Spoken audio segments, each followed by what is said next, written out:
so that when you are there they perform, when you're not there still they know how they need to perform. So এমনভাবে match হারের পর match শেষে মুস্তাফিজকে নিয়ে একই বললেন ধোনি।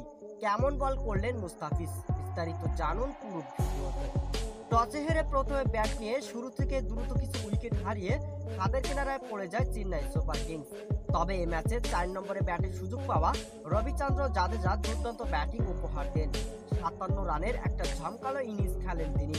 শেষের দিকে ধোনির 9 বলে 28 রানের টর্নেডো ইনিংসে শেষ পর্যন্ত 20 ওভার শেষে 176 রান সংগ্রহ করে চেন্নাই। এই রানের জবাবে ব্যাট করতে নেমে ম্যাচের প্রথম থেকে চেন্নাই বোলিংয়ের উপর চড়াও হন লখনৌর 2 ওপেনার। 124 রানে প্রথম জুটি ভাঙে লখনৌর, সেই উইকেটটি পান মুস্তাফিজ। 4 ওভার বল করে 43 রানে মাত্র একটা উইকেট পান তিনি। শেষ পর্যন্ত চেন্নাই বোলিংদের কোনো পাত্তা না দিয়ে দুর্দান্ত জয় তুলে নেয় লখনৌ সুপার জায়ান্ট। ম্যাচ শেষে ম্যাচ হারের কারণ হিসেবে ধোনি বলেন, এমনভাবে ম্যাচ হারাটা অনেক কষ্টের। ভালো একটা প্রতিদ্বন্দ্বিতাপূর্ণ টার্গেট পেলেও বোলিংদের বাজে পারফরমেন্সে ম্যাচটা হারতে হলো। মুস্তাফিজ 5 রানার উইকেট পেলেও ম্যাচের পার্থক্যটা লখনৌর অনুকূলে ছিল এবং তারাই জয় পেয়েছে। আশা করি পরবর্তী ম্যাচে আমরা আরো শক্তিশালী হয়ে মাঠে ফিরব।